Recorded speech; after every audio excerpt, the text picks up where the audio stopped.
আসসালামু আলাইকুম রহমতুল্লাহ বরকাত। যেহেতু আজকে বৃহস্পতিবারের রাত, আমরা যদি আপনাদেরকে দেখাই, দেখতে পাচ্ছেন কি রান্না হইতেছে, আপনাদেরকে দেখাবো। দেখতে পাচ্ছেন এখানে মাংস রেডি, এটা রান্না হবে পরে। আর এখানে ব্রয়লার ফ্রাই করা হইতেছে,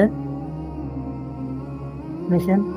আর এখানে পুরো একদম রেডি করা হইতেছে, পেঁয়াজ কাটা হইতেছে।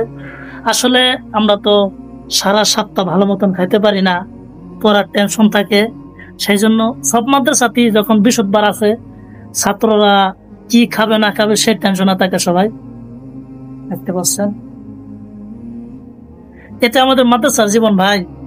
আপনারা যদি মাদ্রাসার জীবন যে কত কষ্ট যদি বুঝতে পারতেন।